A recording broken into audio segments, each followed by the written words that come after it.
If you're a die-hard Browns fan and love breaking down the game like we do, hit that subscribe button and turn on the bell so you never miss a blitz. Diontae Johnson, now a member of the Cleveland Browns, is no stranger to the AFC North, but his path to this moment has been anything but ordinary. After spending the first 5 seasons of his NFL career with the Pittsburgh Steelers, the 28-year-old wide receiver found himself on a whirlwind journey in 2024, bouncing between the Carolina Panthers, Baltimore Ravens, and Houston Texans. Yet, it was his brief and turbulent time in Baltimore that left the biggest mark on his legacy. A moment that continues to echo through sports media as the 2025 season approaches. Johnson has finally addressed the infamous Week 13 incident with the Ravens, and his explanation is raising eyebrows and stirring debates among fans, analysts, and former players alike. It all happened on a chilly December afternoon at M&T Bank Stadium. The Ravens were facing the eventual Super Bowl champion Philadelphia Eagles, a clash that should have been a showcase of elite competition. But instead of making headlines for his performance, Johnson was thrust into controversy with temperatures hovering around 41 degrees at kickoff. The receiver found himself battling something far more unexpected than a defensive back: his own unwillingness to take the field. When Rashod Bateman went down with an injury, the Ravens needed Johnson to step up, but he refused. What followed was a 1-game suspension for conduct detrimental to the team, and his eventual release from the roster. In a recent appearance on the Sports and Suits podcast, Johnson finally opened up about what really happened that day, and his words added a new layer of complexity to the story. "It was cold," Johnson explained, almost casually. He described standing on the sideline, bouncing between heaters, waiting for his name to be called. When it finally was, he said, "I'm like, nah." He cited concerns about his legs and not wanting to put bad stuff on film. To some, that explanation might sound practical, a professional athlete protecting his body. But to others, especially in a sport defined by toughness and sacrifice, it felt like a cop-out. Johnson's comments revealed something deeper than just discomfort. He admitted to being mentally checked out by that point in the season. "I'd been through so much, I was just rolling with the punches," he said. It wasn't a flippant decision. According to him, it was the result of accumulated stress, uncertainty, and perhaps a growing disconnection from the game he once played with fire. The problem is, in the NFL, mental and emotional struggles rarely find room for sympathy in the public eye, especially when they manifest as a refusal to compete. Fans pay to see passion, grit, and effort, not hesitance and hesitation. What makes this situation so polarizing is that it challenges the traditional image of the NFL warrior. Johnson wasn't injured, he wasn't being benched, he was needed, and he said no. For a league that prides itself on next man up mentality, that choice, no matter how rationalized, lands hard. His lone stat line with Baltimore, 1 catch for 6 yards across for games, only adds to the sting. It's easy to forget that this is the same player who once racked up over 1,100 yards in a season with the Steelers. That potential still flickers, but moments like the one in Baltimore cast a long shadow. The Ravens quickly moved on, waiving Johnson after the incident. He was picked up by the Houston Texans, where he played just 1 game, recording 2 catches for 12 yards. It was a brief, uneventful stint that seemed to underline just how far he had fallen in terms of relevance. From a trusted target in Pittsburgh to a barely there figure in Houston, Johnson's trajectory seemed to be veering dangerously close to obscurity. For a player who once looked poised to be one of the league's better route runners, the fall from grace was steep and painful to watch. Now, in 2025, a new chapter begins with the Cleveland Browns, but make no mistake, the ghost of December 1st, 2024 still looms. The Browns are hoping to resurrect Johnson's career, to give him a clean slate and perhaps tap into the talent that once made him a nightmare for defensive backs. But fans won't forget what happened in Baltimore. Neither will opponents. Every dropped pass, every quiet game will bring up the same question: is Diontae Johnson truly all in? In a division as brutal and competitive as the AFC North, there's little room for second guessing. What's perhaps most telling about Johnson's podcast comments is the tone, not of regret, but of resignation. He wasn't defiant, nor was he particularly apologetic. He spoke like a man who knew he'd made a choice that others wouldn't understand, and he seemed oddly at peace with it.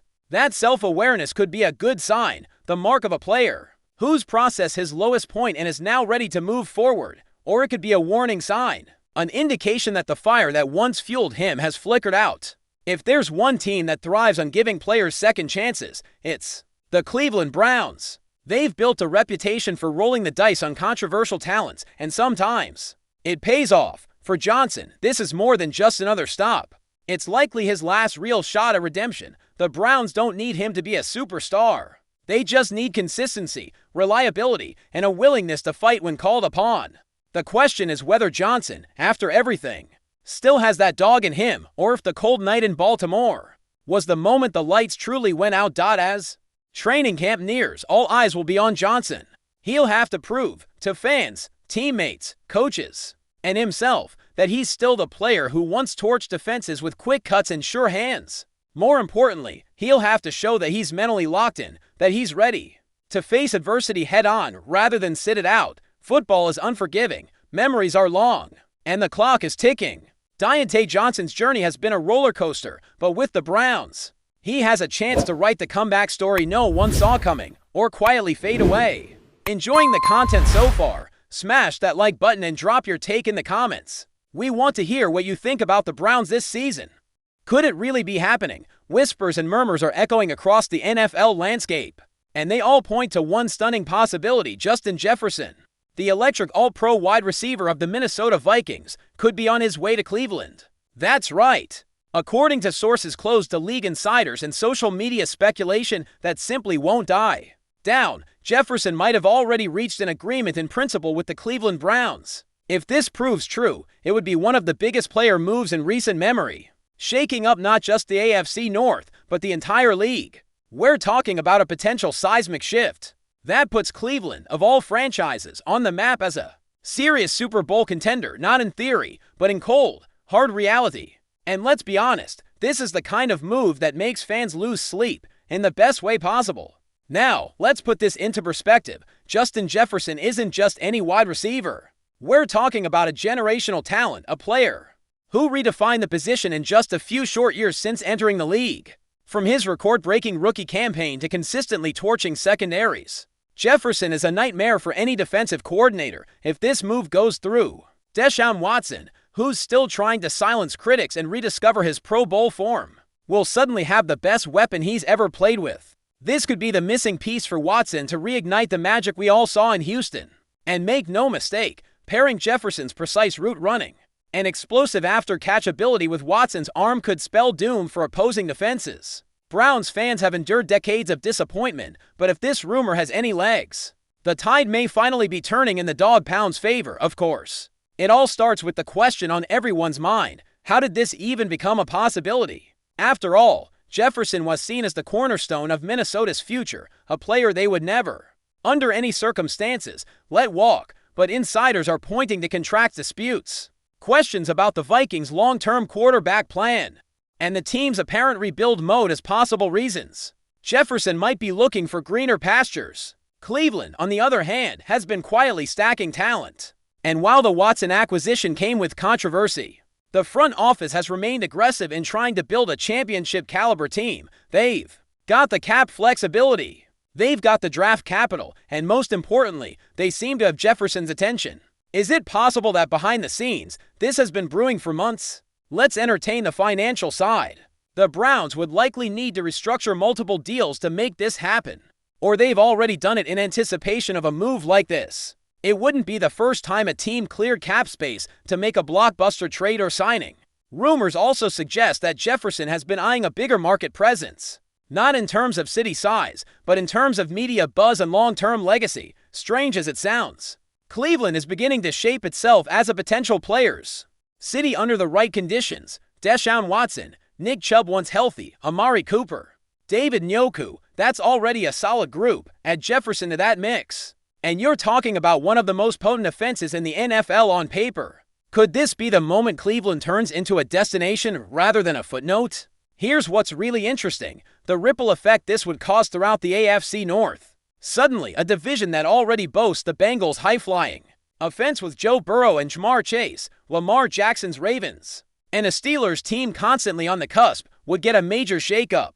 Jefferson joining the Browns could be the move that tips the balance. Imagine the matchups: Jefferson versus Joey Porter Jr. against Marlon Humphrey, Against the Bengals' double coverage, these would be must-watch games, headline material week in and week out. It would also force defensive coordinators to completely rework their schemes when facing Cleveland. No more loading the box to stop Chubb, no more single coverage on Cooper, no more easy reads for linebackers. The offense becomes layered, unpredictable, dangerous. And let's not forget about Watson. If there's one narrative that could be flipped by Jefferson's arrival, it's the one surrounding Deshaun Watson's post-Houston struggles.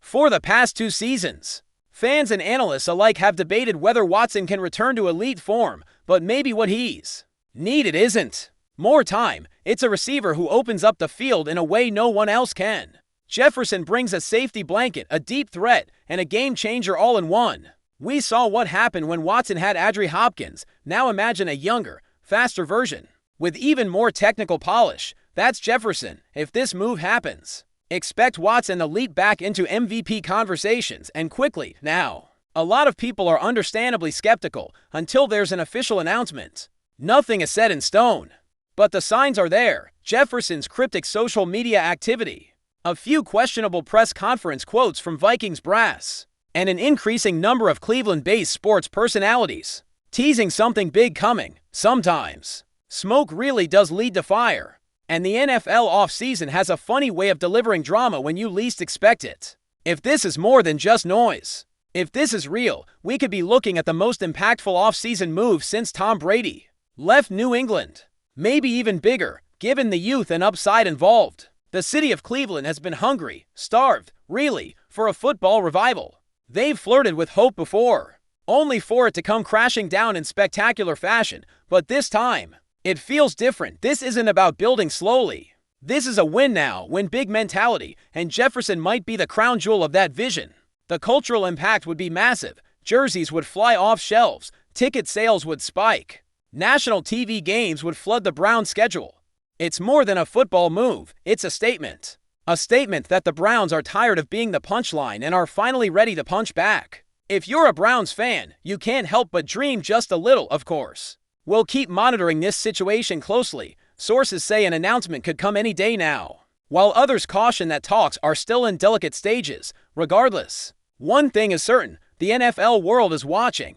Whether Jefferson ultimately dons the brown and orange remains to be seen, but the fact that it's even a possibility is thrilling enough. If nothing else, this rumor has reignited the spark in a city that lives and breathes football, and if it's true, then get ready, because the 2025 season might just belong to the Cleveland Browns. And it could all start with one bombshell name, Justin Jefferson. Stay tuned, because if this goes through, every single NFL power ranking is about to get flipped upside down. The Cleveland Browns, yes, those Browns, may finally have their superstar duo, their franchise-defining moment, and their ticket out of mediocrity. And when you add that kind of firepower to an already competitive team, history shows us one thing: the league better take notice. Thanks for riding with us on another Browns Blitz. If you liked the video, share it with a fellow fan, hit subscribe, and ring that bell so you're always part of the Dawg Pound conversation. Go Browns!